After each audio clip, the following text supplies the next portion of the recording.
আমার মালিকানা সম্পদ আমি কিনছি স্যার। আমার এই সম্পদের ডিসি আমার উঠতে দেয় না, ডিসি আমারে বাধা দেয়। আমি কাজ করতে আইলেই ডিসি আমারে কাজ করতে দেয় না। আমার টাকাটা সম্পদ কিনছি, আমি গরিব মানুষ, আমি অনেক অসহায়, অনেক কষ্ট করে জায়গা কিনছি। আমার বড় ছেলে পড়ালেখা করে তিনি এই জমিন রাখবে, এই জায়গা ডিসি সাহেবের কাছে আমি যাই, ডিসি সাহেব আমার জায়গা কোনো দেয় না, পারমিশন দেয় না কাজ করতে। পৌরসভায় গেলে কোনো ফরম দেয় না।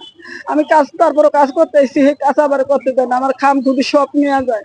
আমার কালকে জায়গার মারি কাটে নিয়ে যায়, আমার মারি করতে দিব না। আমি অসহায় মানুষ দেখে, আমার কোনো লোকজন নাই দেখে আমি ডিসি সাহেব জুলুমবাদী করে সব করতেছি।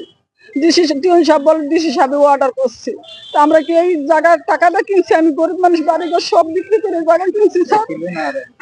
এই আমার স্বামী মনে করেন হাত গুলো কিন্তু আমি চিকিৎসা করতে পারি না। আমি ডিসিরে বলছি দেখেন না স্যার, আমি চিকিৎসা করতে পারতেছি না, আমি জায়গা বিক্রি করুন, যদি আপনার ভালো লাগে তো আপনি নেন, আমার তারপরে টাকা দিয়ে আমাকে বিদায় করেন। তা ডিসি শোনো না, ডিসি আমার কাজ করতে গেলে ডিসি আমার বাধা দেয়। আমার এটার অপরাধকে আমি টাকাটা সম্পদ কিনছি আমি নিরঞ্জন পালের থেকে। আমার এই জমিনের কাছে আসছিলেন না, কাজটা আসলে ডিসি মানুষ এই দাগেই বলে তোমার কাগজপত্র আমার সঠিক, সেই কাগজপত্র দেখেও বলে যে আমি স্যারের বলছি স্যার আপনি আমার কেন আমার কাজ করতে দিবেন না? আমরা তো নিরঞ্জন বাবুর থেকে একবার পাচ্ছেন 5টা দাগ আমিও কিনছি, আমি তো মালিকের সম্পত্তি কিনছি, আমি তো আর অন্য মাসেও কিনছি। জুলুমবাদী করে তো আর আমি কাজ করতে আসি নাই বা জায়গা দখল করতে আসি নাই। আমি টাকাটা কিনছি, আমার যা সম্পদ ছিল সব বিক্রি করে আমি এই জায়গা কিনছি। আমি আজকে মনে করেন ভাড়া থাকি, আমি বাড়িতে থাকতে পারি না। আমার দোতলা ঘর উঠে আমি আমার কাঁধে খামখুটি নিয়ে আইছি 20-25 লাখ তার আমি খামখুটি মনে করেন দাবদানা করে কিনছি। এই খামখুটি সবকিছু ওনার এসেছিলেন ডিসির অর্ডার পাইয়া পুরসভায় নিয়ে সব জমা রাখছে। তারপর আবার মনে করেন কালকে আমার মালিক এটা নিয়ে যায়।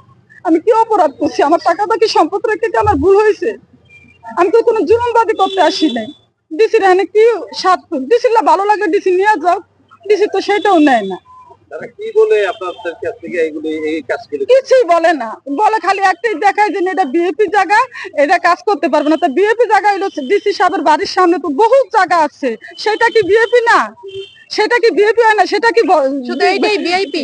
আমি গরিব দেখিয়া এটা কি বিএপি? ডিসির বাড়ির সামনে 5তলা বিল্ডিং আছে, 10তলা বিল্ডিং আছে, সেটা ডিসি দেখে না।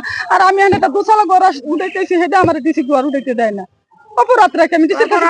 গরিব মানুষ, অসহায় মানুষ, আমার মানুষজন নাই, ডিসি মনে করে আমাদের কেউ নাই, এই কারণে ডিসি আমার কাজ করতে দেয় না। ডিসি খালি আমার অভিযোগ দেয় এই জায়গায় কাজ করতে হবে না, আইলে আমার দৌড়াই দেয়, এনে কোনো কাজ করতে আমাকে দিব না।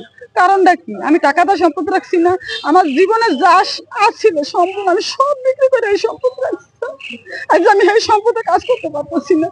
আমি আজকে আমার পোলাপান মেয়ে ভাড়া থাকি, আমার এই ছেলে, ওই ছেলেটা অনেক মেধাবী, ও পরীক্ষা দিছে কিন্তু টাকা পয়সা আমি কলেজে ভর্তি করতে পারিনি, টাকার জন্য আমি এই সম্পদ